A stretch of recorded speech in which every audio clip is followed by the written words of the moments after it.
Hi guys! So for today's videos, ang tagal ko nga hindi nga nakapag voice over ng aming mga pinagagalaan. So ngayon ay magbo-voice over na nga ulit ako dahil nga itong pinuntahan namin ay maganda.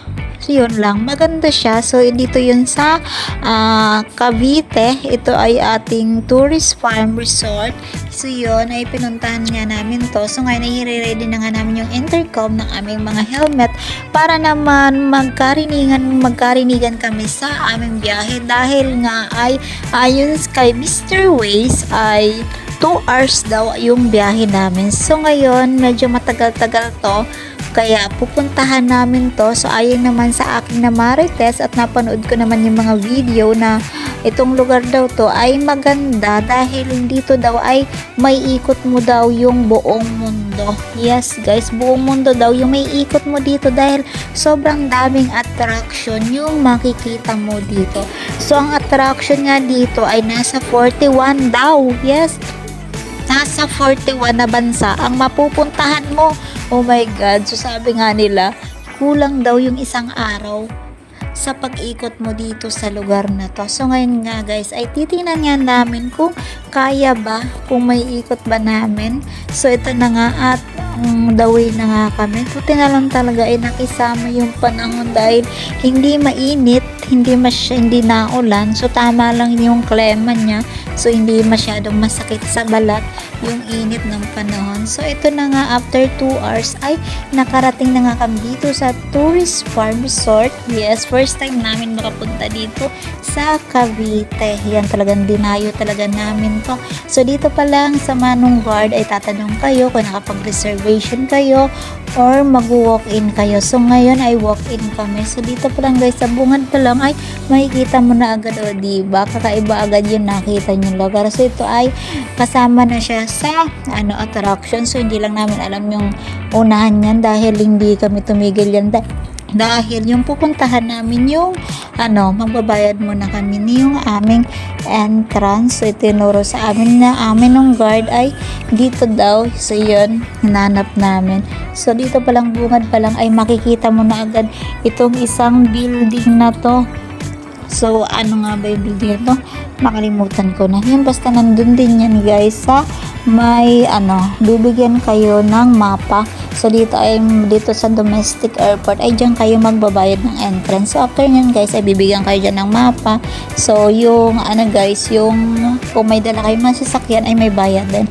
So yun, ikakabit sa inyo na yung ganyan yun para katunayan na nakabayad na kayo. So after nyan yun, naglibot-libot na nga kami guys. So sobrang dami nga guys talaga. So makikita mo talaga sa mapa na ang dami yung pwedeng puntahan. So ngayon guys ay ililibot namin kayo sa lugar na ito. So watch this guys.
ngayon guys, sa sobrang naming dami na naikot ay nagutom nga kami, kaya nga dito ay naghanap nga kami ng aming mga kainan.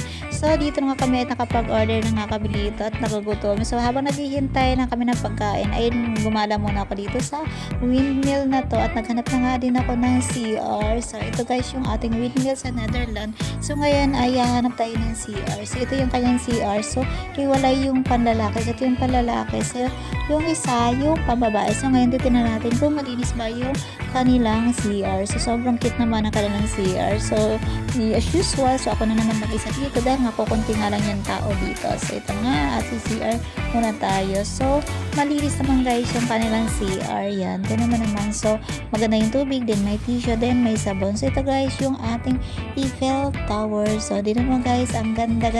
So ngayon guys, ito naman sabi ko guys. So hindi talaga namin naikot buong bansa. Yes. So hindi talaga kinaya dahil nga ay may pupuntahan pa nga kaming ibang lugar. So ngayon ay naisip namin na umalis na, pero sobrang dami pa guys yung yung attraction sana dito. So hindi nga lang talaga namin naikot yung lugar nyo. Kaya kung pupunta kayo guys dito, kung gusto nyo ito maikot guys, so feeling ko sa isang araw naman ay kaya nyo naman maikot. Basta yung masipag kayo maglakad, yung ganyan. So mayroon din pala guys dito mga mascot. So may nakita kami dyan na naka-mascot. So nasa side nyo guys kung magbibigay kayo ng tip. Yan. So madami din kayo guys pwede ditong pagkainan. So madami din sila matinitinda dito. May siomay or may mga din dito. Yung parang mga keychain, mga ganon. So pwede din kayong bumili diyan. So ngayon guys ay palabas na nga kami dito sa Tourist Farm Resort.